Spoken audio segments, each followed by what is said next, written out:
Hello, everyone, and welcome to this super special bonus live episode of the Higher Ed Geek podcast, recorded here at EdTech Week in New York City. Super excited to be able to pop in here and have a couple of recordings with folks. And our first interview here today is with Rocco from Genius Academy, somebody that I've known of for a while. We bumped into each other at South by Southwest EDU several months ago, and glad to have you on here for formal official interview for the podcast. Glad to be here. And I have to say, I love your podcast voice. Yeah, we were just talking before, and you sort of, folks know me, know that I sort of posture up and kind of, get into podcasting mode. But yeah, I mean, I know of you and your work, like I said, and I'm excited to introduce you to our audience here. If you want to introduce yourself briefly and explain what Genius Academy does. Wow, that's a lot. Well, my name is Kimberly Teresa Ann Rocco Shields, but everyone calls me K. Rocco Shields. I am the CEO and founder of Genius Academy. We create experiences that combine the power of technology, cinema, and of course AI to immerse learners into what we call the flight simulator for human skills. That's something that already, I had a brief kind of coffee networking experience before I got over here. I don't really know what to call it, but it was about AI and learning, and that's something that was sort of coming into my mind, is that just knowing what you've done and other folks kind of leading into this moment with AI, is that it is this sort of catalyst to kind of further that kind of immersive experiential kind of learning that could happen virtually. And I was just yeah, that's really exciting. It's sort of there's folks that were obviously committed to this work, but it's it's hard to do well, and you have committed yourself to this, but now it's okay, now we can supercharge it and get it out to more people to have these really great learning experiences. So I'm just excited to dig into that a little bit more with you. But, we're here at EdTech Week. Just share a little bit about what brought you here. I know you had a panel yesterday, so if you want to kind of just briefly kind of capture what that experience was like, but then just generally what brings you to the event this year. I'm here at EdTech Week with an amazing panel of our partners for a session called Can AI Make Humans More Human? How New York City educators are preparing students for the human realities of work. In a city as diverse as New York, often providers, healthcare providers, and our partners who range from the university system all the way over to the hospital system are often, entrusted and have to encounter experiences that school could not prepare them for. And so by using our technology, they're able to really immerse their students and their learners into experiences that not only prepare them, but also help them get better prior to practicing on a real human who is in need. Yeah, and that's, I think, such a refreshing anchor to that, because I think, there could be, obviously, with any of these things, a sort of a wedge, that kind of divides us, or, whatever, the idea that we kind of can leverage AI and, products and platforms like yours to make humans more human. I think just always having that North Star to guide us to where we're not just, solely interacting with AI chatbots to answer all our questions and to figure things out for us and whatever, there's just that sort of, path. And again, there is utility in that of just sort of having your little, AI buddy that could sort of engage and support, but the idea of cool, and we should also be leveraging for things like this, of helping us to, have this sort of simulative training and learning, and just, the idea of being able to really hone those skills, I think is, just so valuable. And I think especially in healthcare, where it's we're going to need more people and need more,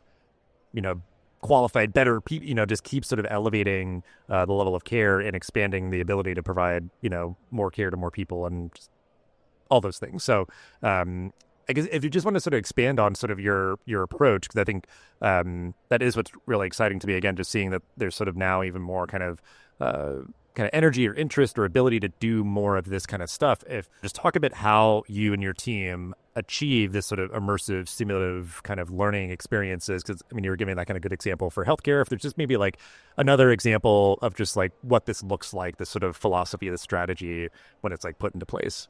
Let me first by explaining what we are not, because that's what makes us decidedly different and I think pretty special. So when AI first came into the mix, of course my mind, and that's I think a lot of other companies' minds, went to, wow, it can play a patient. Let's like replace the actors. Let's replace the role play. And the more I tested, the more I found that that is not possible.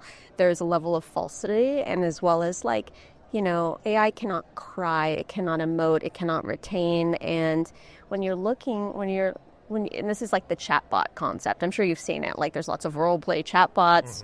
That's not what we do. And in fact, like that's what our clients don't like, because when you put a student with a chatbot, it's an unmoderated experience. The chatbot can do anything, say anything. It's often going to break character. And honestly, the students are smarter than that. If they want to do a role play, they could just go make it in 5 seconds on ChatGPT. Does that make sense? So what we've done here, and the more I tried, the more like I just got frustrated. And I sat there looking at, you know, we started, you know, creating these immersive experiences that started to be called simulations prior to AI. And when AI came into the mix, I was like, great. Like I said, it could be a patient. It could, and the more I tested, the worse it got.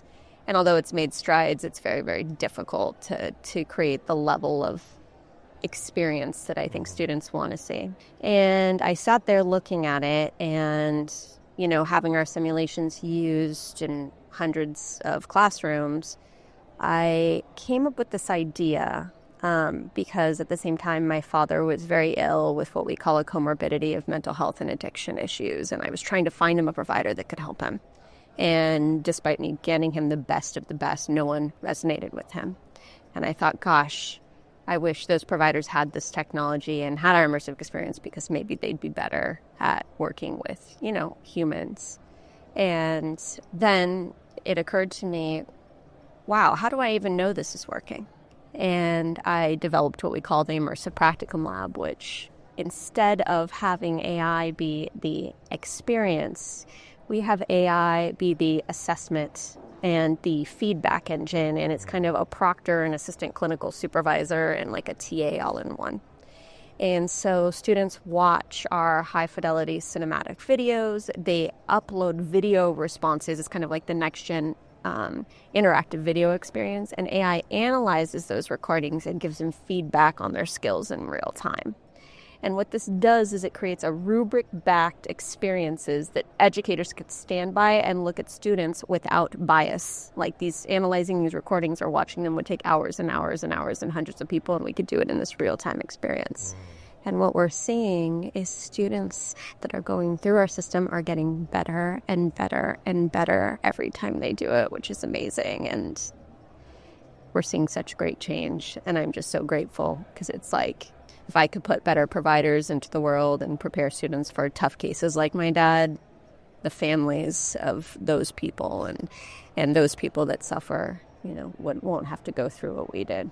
Yeah, I appreciate you sharing that. I think, because, yeah, it's definitely a very powerful example, but, you know, reality, you know, every day, just, you know, the version of that kind of happening. And I think that ability to make this really, I don't know, I'm even just struggling to find the words, but like really tangible, or just sort of like, even like what you're saying around kind of like, it really empowers a very iterative approach. That idea of like, you're saying like they get better and better each time or whatever. Like, I think, I'm sure, or I guess I'll just kind of bounce this back to you as like a quick follow-up. I guess that idea of like, that this could, you know, some people might need, you know, more or less, like if it's like, okay, I did this 5 times, I got better each time. Some people might just need 2, but even just that you're getting, you know, high quality feedback, you know, you can kind of do it in your own time and take your time with it. Because I think that's just generally like a lot of what people have kind of been hoping and trying to build out, is that idea of like, you know, that it's, you know, this personalized learning, you know, and I get this sort of being a flavor of it. Is that sort of like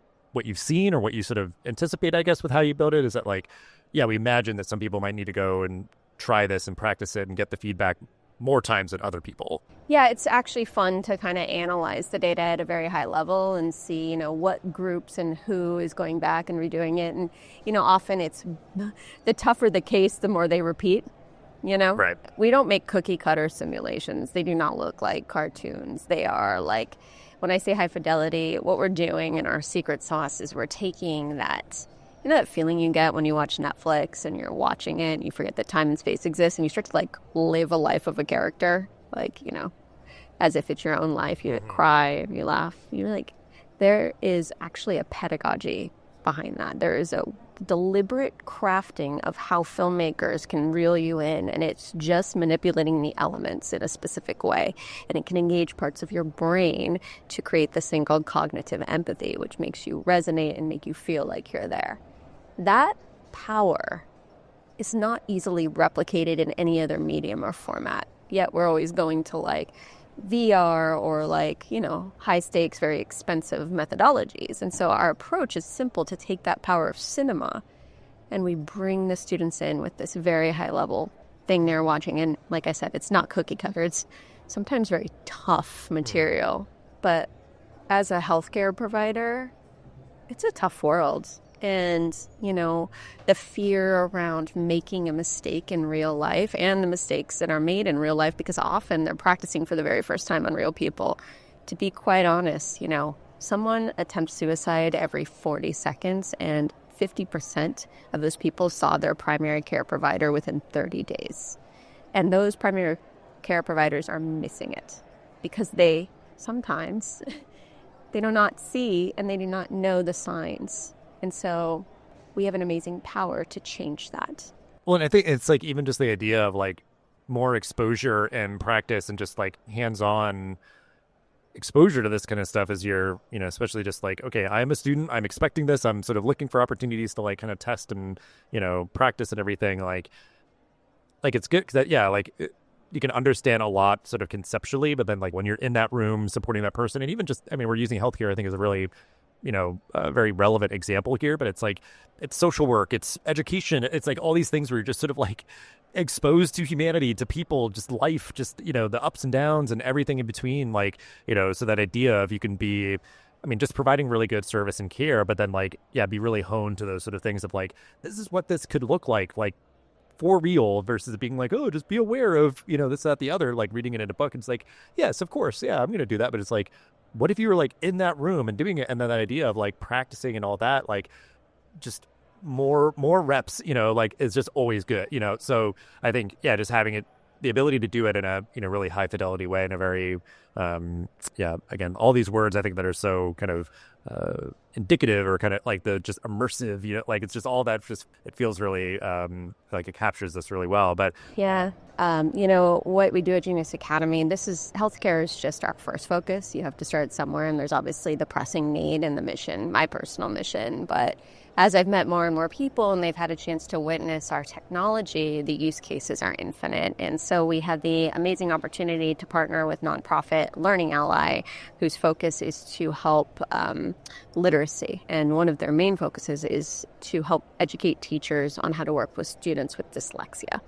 And so one of the problems they were facing is that, they could teach teacher strategies all day, but like, how does a teacher really understand what it's like?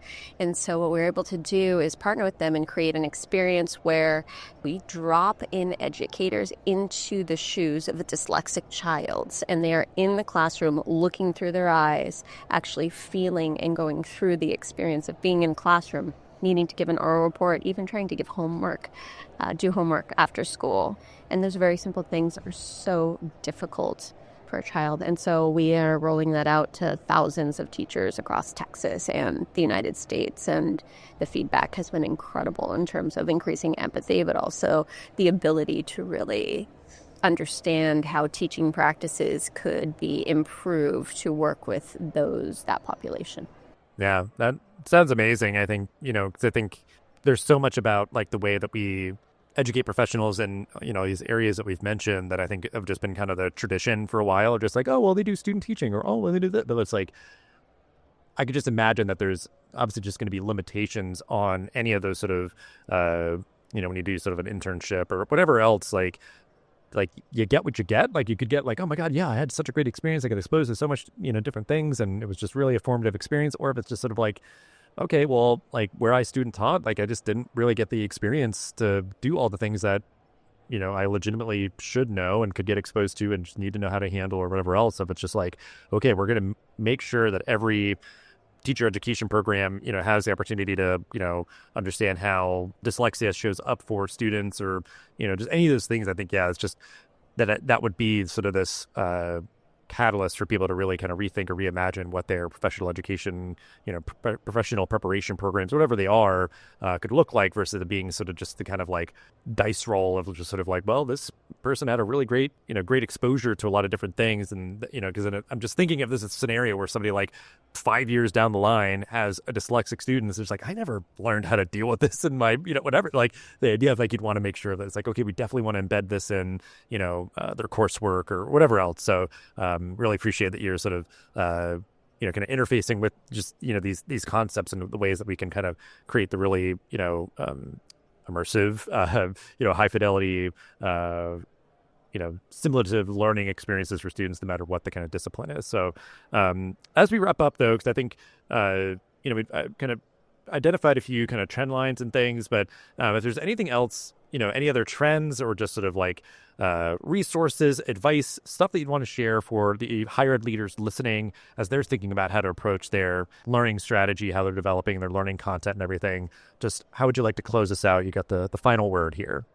Final word. I still have so much to say, but at Genius Academy, one of the core principles as well is like, we're not technology agnostic, but we are experience focused. So, while we have this great platform that offers the simulations, like I said, we adopt other technologies because it's really about simulating the power of experience. And so as other technologies come around or others evolve, we've kind of created this platform that functions almost like a marketplace so that, everyone can come to us and solve a problem of practice.